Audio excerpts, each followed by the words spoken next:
All right, so let's try this again. So hi, everyone. Welcome to the Counseling Department's event today, which is around managing anxiety during the time of coronavirus. We are going to ask that our participants please remove yourself from video. We are going to have an opportunity for folks to enter questions in the chat.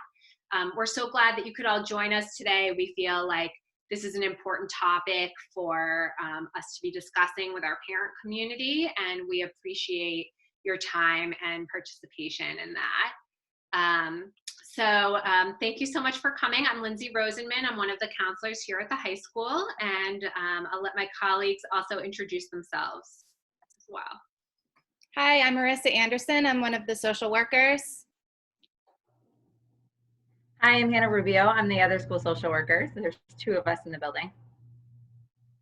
And hi, I'm Sarah Clinton. I'm one of the other school counselors here at AB. So thanks for joining us. What we're going to do is we're going to start by addressing some topics around anxiety, around what people might be seeing with their kids at home during this time, and then give families some tools that they could be using to help their teens during this time. So I think that we're going to start with Marissa, who's going to talk a little bit about what anxiety might be looking like right now. Hi, everybody. So we wanted to sort of give an overview of what anxiety may look like, because it can take on a lot of different forms, especially based on sort of the events of what's happening. Most times people will notice more of the physical symptoms of anxiety. That might be your child reporting that they have a headache or a stomach ache, that they feel dizzy. Sometimes they'll be sweaty or jittery. And those are definitely more of the physical symptoms. But I really wanted to focus more on the emotional symptoms, and because I believe that's probably what you're seeing maybe a little bit more in your homes right now, just because everyone is home. So that would be sort of seeing your child on maybe different sleep patterns, whether they're sleeping too much or not sleeping enough, really having insomnia, having a hard time falling asleep, restless at night, waking up a lot. You might also see them being like a little more agitated, just maybe a little more irritable than usual. And in addition to that, sometimes anxiety can look oppositional. So when, especially teenagers, you see a little bit more where they could be really feeling worried about a lot of things. And as a result of that, may push back on doing chores or snap back at, siblings or things like that. And maybe you're even seeing that with them trying to do their schoolwork. Really avoiding would be another piece where they're having a hard time sort of settling in and doing the work, or they feel anxious about what does this work mean, or maybe they're just anxious about being on Zoom, because Zoom can be nerve-wracking for a lot of students, especially if they have some social anxiety already. So the idea is, just that, being aware of all these things, that it's not always that that your child is trying to push back to be a behavioral. It could really just be what's manifesting inside of them. I mean, right now there's a lot of unknowns. I know we're going to touch on this during this presentation, but basically, the idea of that school is closed now till June 17th, and what is that going to look like? But for many weeks, students have been waiting. What's going to happen? Are we going to go back on May 4th? But that's, there's other unknowns and what ifs even bigger than AB. And if students catch the news or talk to one another, there's a lot of information that could be coming at them, and that's really hard for them to sort of digest. You may see your child shutting down a little bit more, needing more reassurance. Maybe you are going to the market or running an errand to post office, and there's a lot of questions of where you're going, when are you going to be back, sort of like needing to know those things maybe more than previously. Some other things might be that just in general, not just avoiding schoolwork, but having trouble focusing. Like really, their mind might be filled with like a lot of these thoughts, and they could be very preoccupied with all these what ifs and unknowns. And as a result, it can be really hard to sit down and try to do work. And that's not always in the time frame that classes might be running. So that can make them anxious too, to be on sort of a different schedule than they're used to. A lot of times anxiety manifests when there isn't routines or structure. And I think for a lot of our students, it's been really challenging to get themselves on their own routine, not at school where it's like more dictated. And I think that's where you guys come into play too as parents, as far as, what would be helpful for you guys to know as far as helping them with those things, which we're going to get to in a few minutes. I think just the last thing would be just fearing a loss of control based on all of this. I think that every day there might be some kind of information that they'll receive that might not necessarily, it's new information and they're not sure what to do with it. And that can create a lot of anxiety and worries within as well. So I think that pretty much covers a lot of the symptoms. There definitely could be more. I welcome my colleagues to jump in if I didn't mention anything. And there'll certainly be questions at the end if you have any for me. Thanks. I think that unless anyone wants to jump in with additional symptoms, I think Hannah was going to now address some ways to influence healthy routines and habits at home.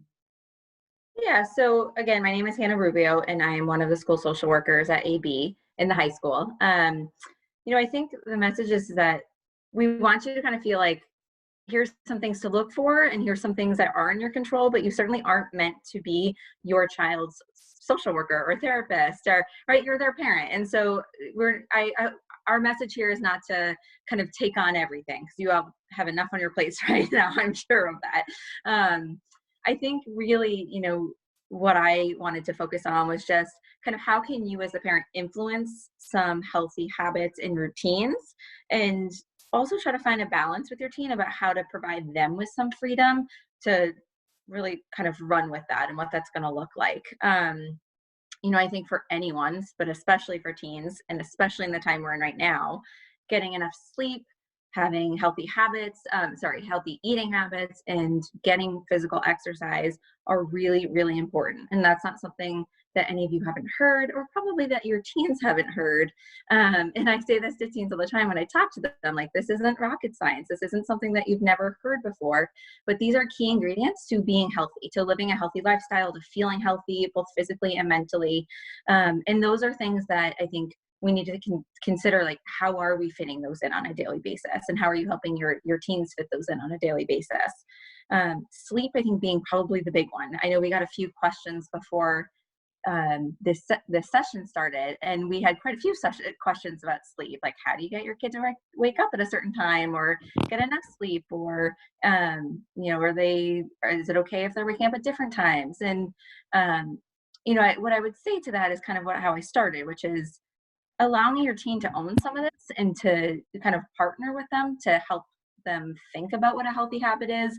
But it's really important that they're getting enough sleep, 9-ish hours, depending on the person, and that there is some sort of typical sleep routine. So a pretty standard bedtime and a pretty standard wake up time. Now, what those are might vary person to person, and what's going to work for your teen might be different than what works for your neighbor's teen, right? So I wouldn't say getting so stuck on like having a certain wake up time, but more figuring out, okay, classes typically start around 10 a.m. If you need to be ready by 10 a.m. most school days, what time do you think you need to wake up? And letting that be a conversation. More than anything, I would say teens who already are prone to anxiety or depression really, really need some sort of normalcy and routine, especially when it comes to their sleep. As Marissa said, this time right now can be really stressful, and they just lost all of their structure and normalcy, and that can really make it challenging for someone who already tends to struggle with anxiety and depression. So helping that your teen, if that's if that's you and your teen, helping them get on a regular sleep schedule can be really helpful in just how they're facing and managing all the news that they get every day and what's expected of them every day, and making sure that they're able to take care of themselves. I would say I've talked a lot about kind of letting them have some freedom and choice in what their schedule looks like. And I think a part of that is important because you are home together all the time now, and your relationship is the key ingredient to all of this. And so if you're finding that something that you're trying to do is getting in the way of your relationship with your teen, maybe it's time to kind of take a step back and adjust, right? Or reconsider how you're approaching something. Because you do have to be together all the time now, which neither of you are used to. And having that relationship to rely on is going to be really important for you, but also for your teen as they're trying to figure out what all of this means, and they don't have their friends to talk to as much, and they don't have, us to talk to as much in person, and you're kind of their person right now. And so kind of figuring out when to take a step back and readjust, like I said, I think is most important, and just focusing on the relationship first and foremost. When it comes to kind of just how you can influence their day, though, kind of thinking about the key components of their day and what makes a healthy day, right? There's going to be time that they need to focus. It's probably doing some academic work, but it might be doing something else, something that they actually are enjoying and wanting to be doing, whether it's they're doing kind of a passion project, or they'd like to do puzzles, or something to that effect. But sometime in the day where they are focused and engaged in learning in some way.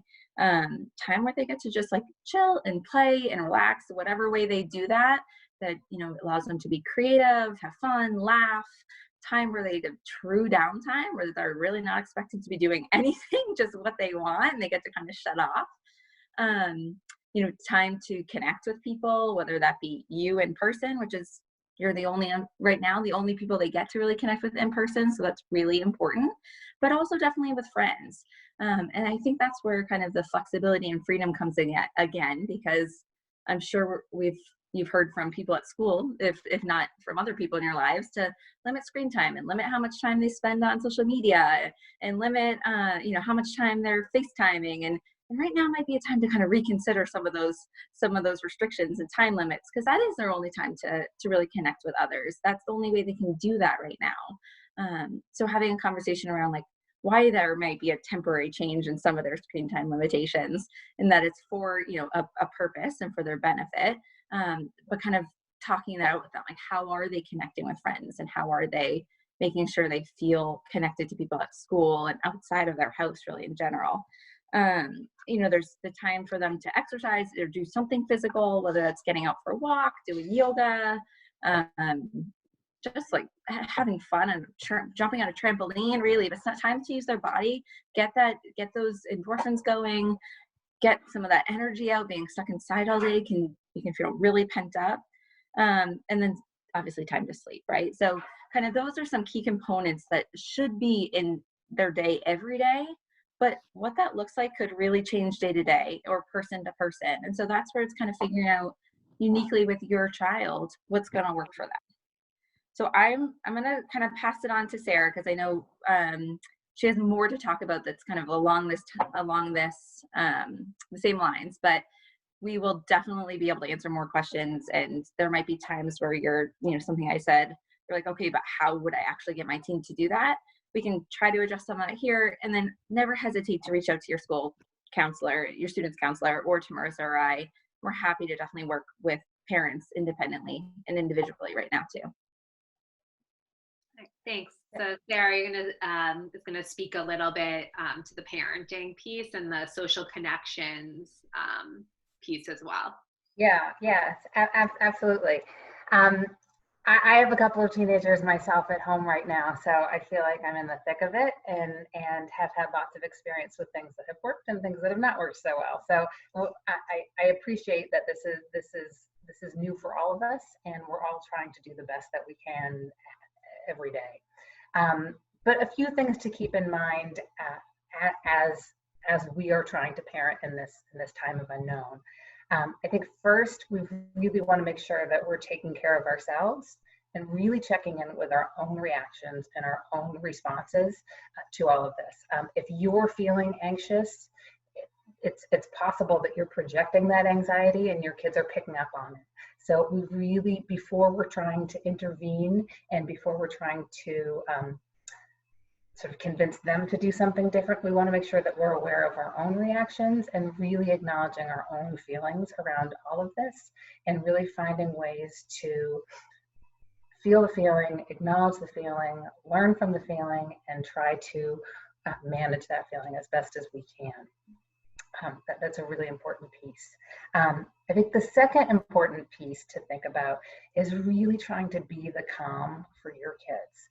That if they're feeling like life is sort of chaotic, we want to try to meet their chaos with calm so that they can help regulate their emotions.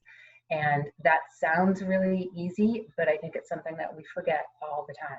When our kids are anxious, then we might meet that anxiety with more anxiety, and then they ratchet up with more anxiety, and we end up in these tension battles. You can see that happening with anger. If you know your kid might be acting out, and then we interpret that as being maybe disrespectful or rude, and then we ratchet it up, and we've got a little bit more energy there, and then they're feeding off our negative energy, and it just accelerates the problem. And I think it's really important to think about when your kid is swirling, how can you help calm them down and sort of decelerate that swirl? Really, really important. Another thing that you might be able to do is take their side. If a kid is feeling like life is overwhelming or schoolwork is overwhelming, they might need you to speak up for them and to advocate for, maybe this assignment was too much, maybe these expectations are too much, and somehow that act of taking care of them and being on their side might go a long way in helping them feel protected and cared for and safe. So that might mean reaching out to a counselor, it might mean reaching out to a teacher, it might mean sort of speaking up in family dynamics about certain things, but knowing that parents are looking out for them, I think can allow kids to be vulnerable and feel protected. Every kid is different in what they will tolerate in terms of attention. So I would suggest showing up for your kids as you can and as they tolerate. Some kids want extra hugs and they want extra snuggles and they will do that. Other kids are not huggers, and that's like the last thing that they want. So some kids want to watch a movie with you on the couch. Some kids never would want to watch a movie with you on the couch. So finding the language that they will accept for you to be able to show your support, I think is important. Yesterday, for example, my son was pretty frustrated with some of his online classes, and I brought him a sandwich. Like, that's something that I can do. And he doesn't need me he's capable of making his own sandwich, but I brought him a sandwich because that's something that he would accept. And just thinking about those kinds of things, and maybe continuing to invite your kids to go for walks or to chat or to listen if they want to talk, and just being around, being available is helpful. Hannah, you mentioned about the relationship and really how important that is right now, and I would underline that quite a bit, and thinking about, for some people, the relationships that happen at home right now might be one of the positive things that really comes out of this at home time. That growth, that sense of like, we're going to get to know each other better, or we're going to get to, I've heard that kind of thing from parents, like, oh, I didn't realize that my child had this much anxiety about the schoolwork, or that this was how they experienced these things. And then when you get to see it, you're learning a lot about your kids, but they might also get a chance to learn from you a little bit in this time. But I think the other piece of that is thinking about how your conversations go. And if every conversation is about, you need to do more work, you need to go to bed, you need to get up, you need to do this, and if it's all tinged with this sort of negativity or ways that they're not measuring up, that might contribute to more senses of anxiety that your kids might feel. So if you have a chance to catch them doing something good, or if you can give them a compliment or something that you've noticed that you appreciate, if somebody is painting or doing something that you think is really fabulous, by all means, point that out and really see if you can encourage that behavior and let them know that they're on the right track. I think that could be great. I know we want to get to questions, but I guess one or two more things.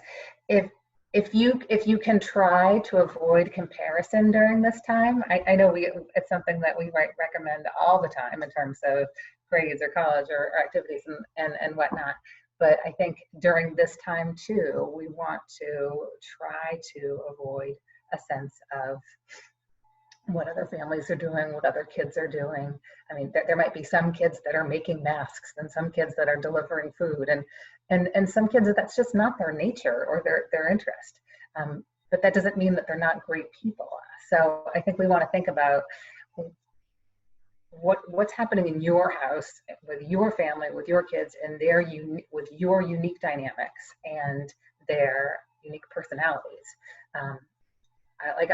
For example, I know when I hear about people playing family game nights and things like that, I would love for my family to be doing that as enthusiastically as I envision. But when we do it, it's more like, all right, fine. Like nobody really wants to do it. It's definitely forced family fun.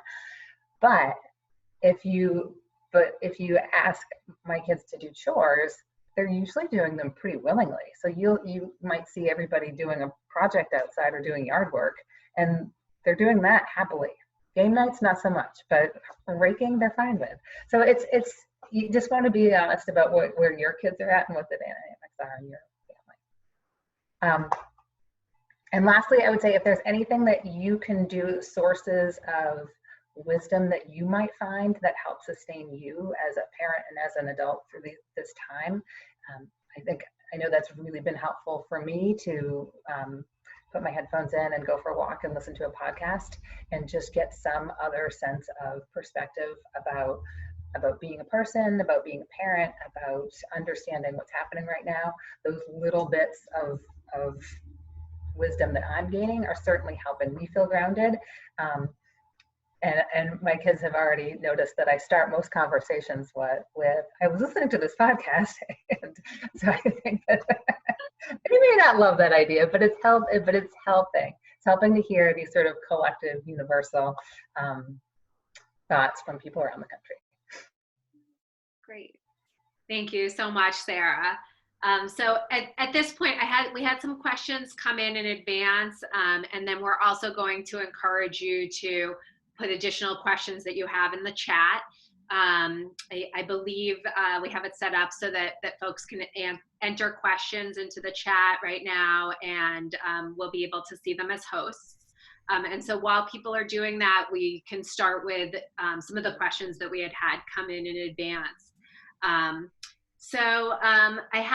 We had several questions about giving support for our seniors in high school who might be feeling a lot of anxiety right now, particularly when it comes to some of the disappointment around the way that senior year is ending, and also some of the unknowns about the way that their post-secondary experiences might be starting in the fall. So I'm wondering if folks would like to address that a bit. So I will say I've had quite a few conversations with seniors individually about, even before the news yesterday, just with the assumptions that we might not be going back. And I heard a lot of seniors say like, oh, I feel like disappointed, or I feel frustrated, or kind of fill in the blank about the fact that they are going to be potentially missing out, or at least experiencing these major milestones in very different ways than they ever expected.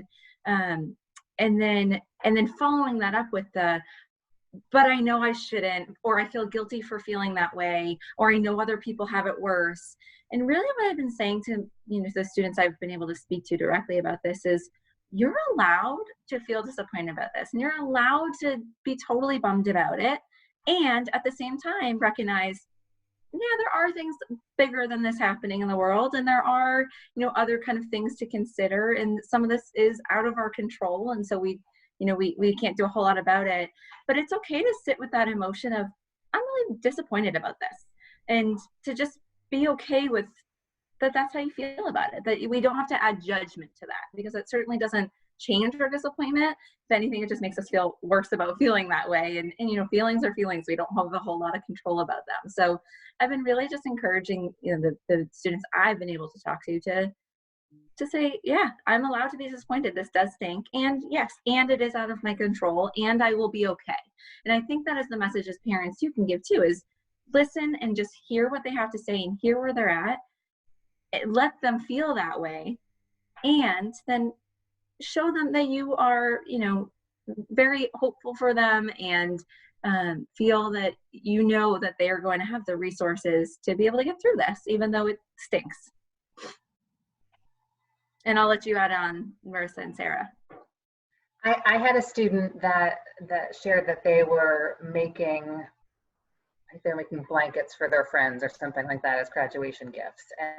And I think I love the idea of turning your attention to what you can do, and maybe that means that we think about ways that we could celebrate within these confines, or what might we hope for, and with the reality that we have, and how can you let the people that what they mean to you, and trying to focus on those things. I think just in addition to what Hannah said, just the idea of just having open conversations. Don't be afraid to have the conversation with your child. Whether they're disappointed or you're not sure, it could just be helpful for them to have someone to talk to and be able to share their feelings about it. And then I'll just add, for those who aren't aware yet, that there is a senior class meeting tomorrow morning that Mr. Dory is running at 9 a.m.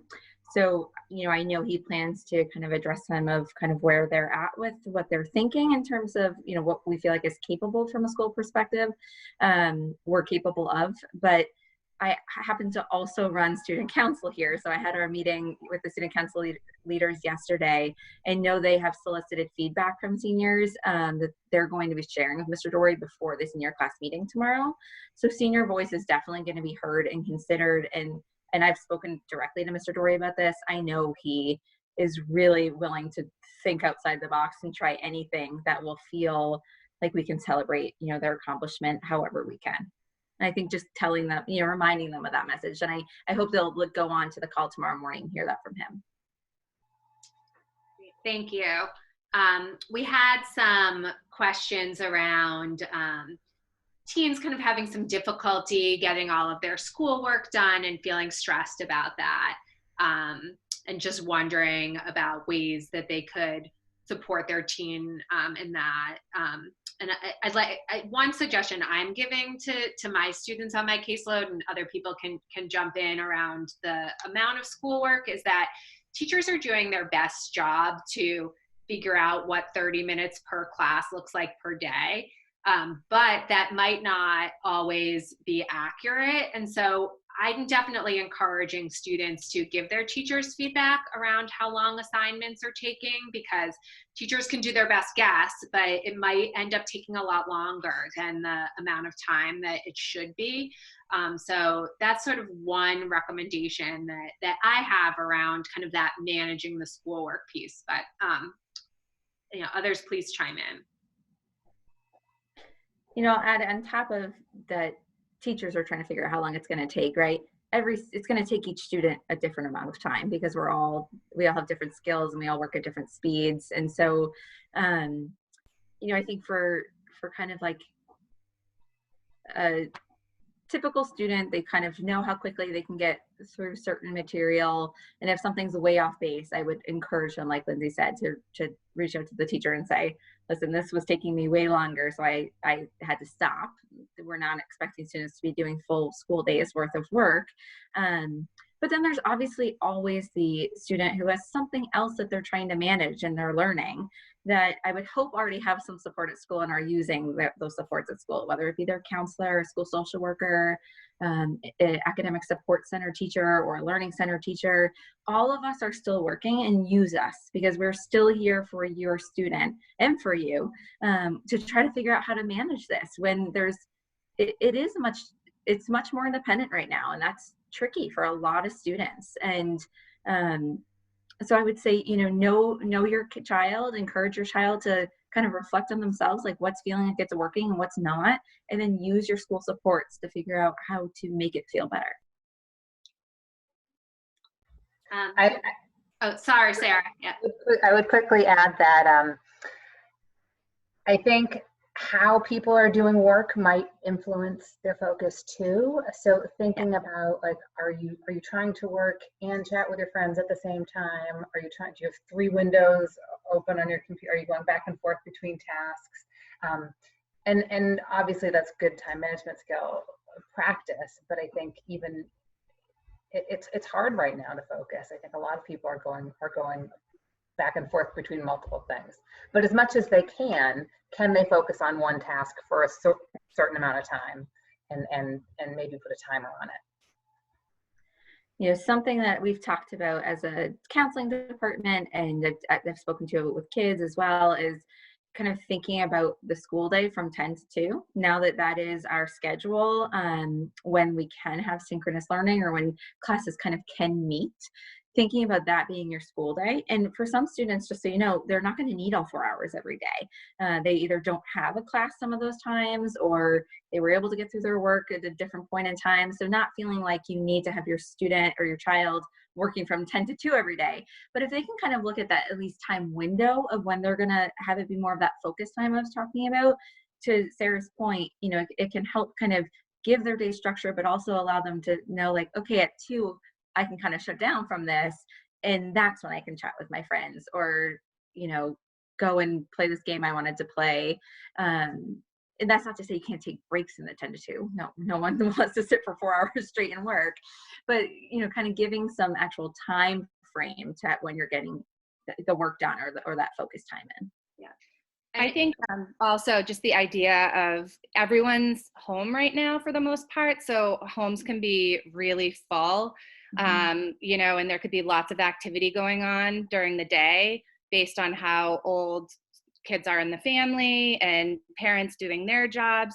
So even if your student could find a quiet place that they can go to, that they can kind of designate as their own for some of that 10 to 2 period, and just so that they have the quiet and they don't have the distractions, and they can feel like it's really their study space. I think can be really challenging with remote learning. I think for staff and students, all of a sudden you're in your home doing work, and that can feel kind of like 2 worlds coming together when you've really had them separated for a long time. So I think back to what Hannah had said at the beginning too, just that routine, getting them in that routine, giving them flexibility, like Sarah said, to create their own schedule or their own timeline, a little more responsibility. So they're learning those skills, which they will need for whatever they do as adults. And just, really trying to let them figure that out, and what feels right to them can change a whole lot about focus. And there is this app, I don't know if people have heard of Pomodoro, like the tomato, but it does have timers built in, and you can set the timers and the breaks. And sometimes people will find this helpful, adults, students, etc., because sometimes it's really hard to stop working for some students, and that's not always good for them. And then sometimes it's hard for people to get back into it. So check it out. It might be something that could be a good resource for your family. Yeah, thanks. And sort of to go along with that, we did have a couple of questions come into the chat around what are the expectations around work and class meetings. And so I just wanted to address that, is that basically the guidelines, and you can look back at some of the communications from the district, from Peter Light and from Larry Dory as well, is that students should be spending about 30 minutes per class per day. So, for a student who's taking 5 academic classes, plus an elective, that's probably around, 2.5 to 3 hours a day for school. All classes are not meeting synchronously, via Zoom during their scheduled times. Teachers are coming up with a schedule. So each class has 2 scheduled times per week, either on Monday and Wednesday or on Tuesday and Thursday, that class is scheduled to have an option to meet, but teachers are not necessarily using both synchronous learning opportunities during the week. On the high school website, there is a lot of information around what the schedule looks like in terms of different blocks on different days. But this is something I know that some kids are having some difficulty keeping track of, because perhaps their teacher is only Zooming on Mondays and not on Wednesdays, or maybe that's changing week to week. And so I'm really encouraging students to use their plan books in terms of keeping track of what assignments teachers are assigning during Google Classroom, because there might only be one 20 to 30-minute Zoom during the week, but the teacher is assigning other work to be doing asynchronously that students can be doing on their own time. And so maybe there's a 30-minute class meeting during the week, but there's an additional 1 to 2 hours of outside of class work for the student to be doing and turning into the teacher. So I think it's really helpful for the students to be using their plan books or whatever method they use to keep track of their work, so that they know each day kind of what they need to be doing for their different classes. We had a couple of questions around social connections and ways that teens can be maintaining social connections, both with their friends that they would be socially with regularly, but also with those quote unquote school friends who are kids that maybe they see and they spend time with during the day, but aren't as connected with outside of school. And I was wondering if anyone had some ideas that they wanted to share about maintaining social connections. I think that they're lucky to be in this era where there's so much ability with technology to connect with people. And it's been really cool to hear from my students. Some of them are doing movie nights together where they'll Zoom and watch a movie together. I think Netflix is doing something where they can watch movies. Party. Yep. Yeah. And I think like game nights, they've been doing game nights, even just gaming. A lot of times they're on, the speakerphone playing, I don't know much about games, but playing games. I think that birthday parties, I think that's so important right now. Just, celebrating your friends, cooking together. There's just so many different activities you can kind of figure out and do that can connect you and not just feel like you have to talk like this, which can be really challenging, I think, for a lot of students. I would add, on top of connecting virtually, and I know from students I've heard, on top of Zoom, they're also using House Party, which I guess is something that I don't know about, but a way that multiple people can kind of FaceTime at the same time. So again, it takes away kind of the pressure of I have to keep this individual conversation going. It's more like a get together or gathering. And I've also heard, now this is obviously going to be dependent on each individual family's comfort level, but older students who have their own license and cars, getting together in parking lots at a safe distance, popping open their trunk and each sitting in their own trunk, but just being able, with their masks on, and each being able to physically see each other and talk just from a safe distance. And, I'm not sure that would be totally approved by me offering up from a school perspective. I think if you're practicing safe social distancing, I think that's the most important thing. And if it's something that you as a family are comfortable with, as long as you trust your child to make sure they kind of maintain that distance, being able to physically see people can be really helpful. And so whether that's, Marissa mentioned birthdays, I've heard, and I'm sure other people have heard about kind of these birthday drive-bys people are doing. So getting kind of a train of cars to go by, put signs in the car window or like balloons out the window to celebrate people's birthdays. And there's not really any stopping or much interacting. It's still pretty safe. But being able to physically see people, I think, can be really important too. Something I'll add that I think has been lovely for me personally is I've gotten a few notes in the mail from friends, cards, just, thinking of you, or, you're doing great, or, whatever it may be. And I've heard of some students, they're making gifts for their friends and dropping them in each other's mailboxes, or, things of that nature. And so I think that that's a way to be able to also kind of show caring. In terms of connecting with kids that are, sort of those school friends who maybe they're not as in touch with, um, kids can, if they are seeking to get other students' contact information, they can always email them. We're all on the AB Schools email together, and if you start typing in someone's name, it'll pop up. So that could be a way to connect. I've also been pleased to see some teachers assigning group or partner projects for students to be working on over, online, but collaborating and working together. And so maybe, if students are working on that type of group or partner project, to encourage them not just collaborate on the Google Doc together, but have a Zoom meeting where you're talking it out and talking it through, so that you're able to, or over FaceTime, or, so that they're able to connect with each other, because those are some of the, maybe more of those school friends, as opposed to the friends that they're already connected with outside.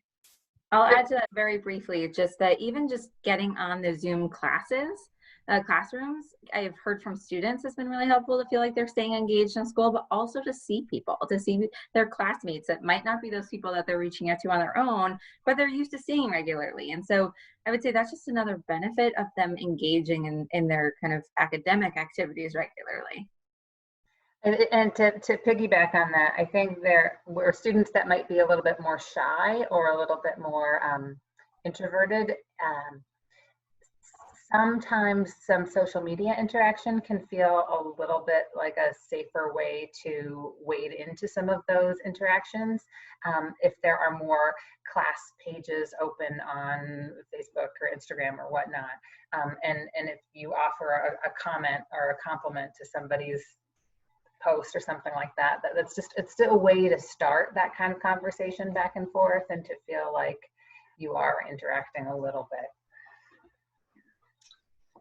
So we have some questions that have come in around the kids were maybe initially excited about distance learning, or that kind of having a schedule of school, but now they're sort of feeling burnt out by the situation, and kind of how do we manage that, and sort of this burnout or not wanting to do anything. I will say, sorry, you go ahead, Sarah. I think it is absolutely real, and it's here. And now that we've got the word yesterday, it's going to be a long time. And it's interesting, because normally we think, oh, after, the spring just flies by, but I think these are going to be some long weeks. So I think first just accepting that this is going to be hard, and also knowing that we might have some days that we're on and some days that we're off, but we're going to try to be more on than off.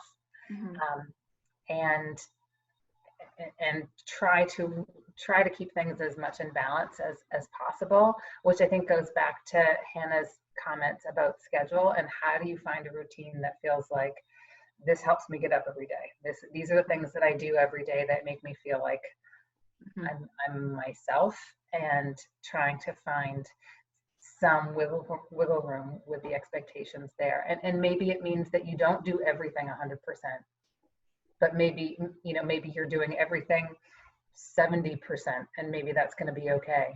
Or maybe you do one class 100% and the other class is 70%. Like you have to figure out what you have to give, and do the best you can. I will happily admit that I was in one of the few individuals in the minority who had voted to keep April break, and that was because of this. This is a lot for us to adjust to, and even though it's technically shorter school days, it's engaging us in a whole different way, and being on Zoom all day can be really tiring. And I think not having kind of a planned time off from now to the end of the year, other than a day here or there, might feel a little daunting to them when it's also still new news that this is the reality for the next few months now. I would say trying to take advantage of the time that is not expected of them to be doing work. So that it does feel different. It does feel like a break. They can refresh. They are kind of getting a bonus day, right? They're pretty much having 4-day weeks. I know I'm still reaching out to students on Friday if they're willing, because they're kind of full the rest of the days, but they're not really expected to be doing much schoolwork on Fridays. So trying to make sure they can plan things that they're looking forward to and plan things that will fill that time, that do feel refreshing and fulfilling, I think will really help when Monday rolls back around to be like, okay, I can do this. I feel refreshed from my weekend. I recommend this to students all the time. I think we all get to different points in the school year where we feel burnt out. And having something about every 2 weeks that you can look forward to, no matter how small it is, can be really refreshing. You have that build-up time of something you're looking forward to, and then you have the activity, and then you plan the next thing you're looking forward to. So you're always kind of in this cycle, right? And it might be as simple as something as, I'm gonna have a Zoom movie night with my friends next Friday, or I'm gonna spend time to do my nails, or for those who are that would be exciting for, but finding the things that are interesting to them or something new they want to try, and planning it, getting excited about it, can really help break up the weeks a little bit and feel ready to face the next school week. I think in addition to that too, just the idea of can you guys hear me? Yep. Yeah. It's showing Hannah for some reason. Just the idea of like figuring out what their routine is, and maybe they're not morning people, so they have a hard time getting going in the morning, and maybe they do better in the afternoon. I've heard plenty of students say, I like to get up and exercise and then do my day. Some people are like, I can't even imagine exercising first thing in the morning. Like, I do that after 2 o'clock.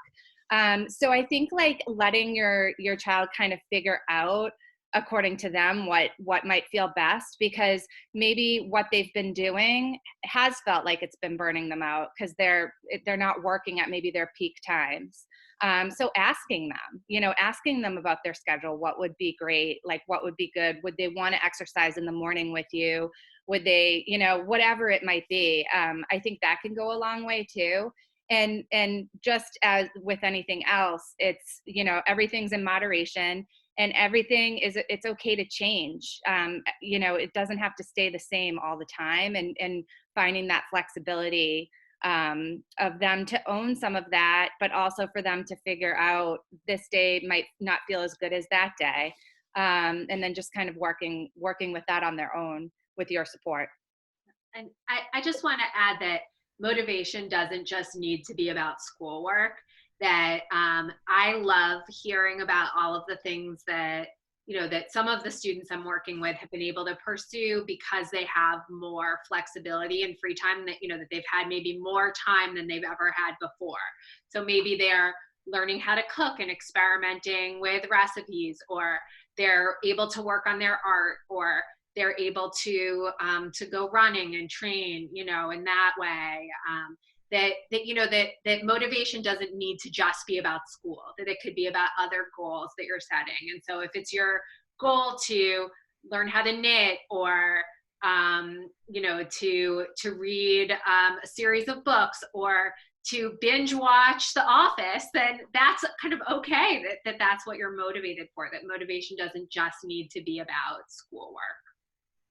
I think the other thing I would just recognize too is the weather. It has been really cold the past 2 weeks. Like it just doesn't, it feels like this long winter that is still like it's March forever. And I think things of being wrapped. So I'm hoping that when we get some more days that are in the mid 60s and sunny, it will feel a little bit more like time is moving forward. Mm-hmm. Yeah. And I think just to kind of address a few of the things that are coming up in the chat is that, we appreciate as a school the family's support and patience, as things are being rolled out. So, in terms of so that as information is available, it's being shared. I think that that's something that we really want families to know. So, for example, there will be information shared at the senior class meeting tomorrow, and parents will get that information as well. That that it took a little while for the distance learning to really get moving, and some of that was due to guidance from the state, and that we just appreciate that families are being patient and letting us roll with how we need to consider lots of factors in decision making, and take the time to carefully make decisions, and that we know that some of that unknown does bring up anxiety for kids, for parents, and that some of being able to kind of sit with the unknown is a skill that I think that we're going to come out of this with, for everybody. And that some of those kind of resilience skills and just sitting with discomfort is one of the kind of the positives that we'll see in the end. And I was gonna, I can't even see the question you're addressing, but just to add to what you're saying, Lindsay, I think remembering you don't have to have all the answers for your children either, that there are a lot of unknowns, and it's okay to just let it be an unknown with them. And kind of to what Sarah was saying earlier, like feeling like you might need to come up with a response or feeling like you need to fix it with them may only amp your own anxiety, which then again, there you go on the anxiety ramp where it's just going to keep going up, right? And so it's okay to say I don't know, or it's okay even if you have a sense that the news is not going to be good news, to let that kind of come through naturally on its own and not have to feel like you're the one that has to deliver it all the time. And that we're kind of in this totally just wild time right now that as a society most of us have never been through. And so we're finding new ways to kind of roll with it. And I think teaching, modeling that for your children is a really important skill. So we're sorry, Sarah, did you want to add something? You're on mute. Sarah, you're on mute. What you two said, I think, was really important about being able to tolerate discomfort, and maybe even reflecting back to your kids that they've made it this far, and really catching them like, look at this, we've made it. This is now week 6. Like, who would have thought? Like, we're doing it. We're making it through this time. What's helping you? How are you doing it? How are you passing the time? Because that is a huge life skill, to make it through difficult times and to ride it out, and to know that you're strong enough to do it. Mm-hmm. So I wanted to share a few resources that I'm going to share in the chat and also on a screen share. So a little bit of patience. So first off, this is a document that's also, sorry. Well, Lindsay's pulling that up. I'll just say, if any questions come up afterwards, as you're reflecting, or if there was something you didn't want to ask on this call, all of our contact information can be found on the counseling website. So please feel free to email us if you have a follow-up question, or your student's counselor as well. There's things that might feel more specific to your child, or just, that kind of come up as you're reflecting on this conversation. Okay, so this is a document that we put together when we were thinking about this program today. It's available on the counseling website, so I'll just sort of show you where to find it. This is the counseling website. I got to this from the main ABRHS website. And in this section here, this COVID-19 section, we have a lot of information for students and parents, including a question had come up around juniors, and we did do a recorded panel on Friday for juniors. So that I think would be a useful resource for juniors that you can find here. But this is the handout that I was talking about, and this talks about some different resources local resources that we have, the William James Interfaith Service, which is a therapy referral service that, you know, continues to be open during this time, and there's information about that. Information about our town social workers, who are also wonderful resources, and then some online resources that we wanted to share with families. And so this is all, you know, information that you can find linked to on our website. I also, we're hoping to gain some feedback around this forum, because we'd like to also offer some additional programming. So I'm going to throw up right now this QR code, and I will also put this in the chat, which is this is what the QR code links you to, and you could scan this with your phone. And this just gives you some information on a Google form for you to be able to give us some feedback about today's forum, you know, what you found to be helpful, ask additional questions. And if you do, please let us know who you are so we can get back to you. And also for us to think about additional programming that we might want to do. So the link to this form is in the chat, and you can also scan the QR code that you see on your screen right now. So I'm wondering if our panelists here have any kind of closing thoughts that they'd like to share as we wrap up. You know, I would just say, be easy on yourselves, be easy on your children, that this kind of we're all taking this day by day, and figuring it out as we go. None of us are doing this perfectly. We don't have to be doing it perfectly. You know, we do want people to be taking care of themselves and having kind of this nice balance between how they spend their time. But also each day is going to look different. And some days you just need that day where it's mostly downtime, and that's okay. And again, that's kind of where it comes back to, I'm going to kind of end where I started, which is allowing your teen to run and own some of that. You know, you are kind of their guide, but they also have to live and learn a little bit here too. This is great life skills for them to learn how to manage their own time, how to take care of themselves, while you still have a watchful eye to help guide them when you know they get really misdirected. But just be easy on yourselves and take care of one another.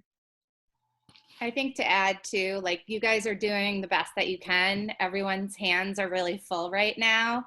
And you took the time in the middle of the day to come to this talk with us. And I hope that it did give you some information. I hope you definitely reach out to us with questions. You know, we are there for you as much as we're there for your children. And, you know, and we just wish everybody well, and we wish we can all get back to the place that we want to be, and that's back at AB. So Sarah, did you have anything that you want? That's tough to top. You were both so articulate there. I mean, I think we just find what works for you, what works for your family, what helps you feel grounded, and go with that. For me, it's being outside as much as I can, and that works for me. Thank you, everybody, for really, I think, a nice conversation. I hope that we were able to get to most of the questions that parents had asked us, but just wanted to reiterate again that we are here to be supports, the school counselors, school social workers, counseling department. We're here for you, for parents, for students, and you know, we're wishing everybody good health during this time, and you know, and that we're here, we care about you, and we miss your kids, and thank you so much for the time today. So much appreciated. Take care. Thank you.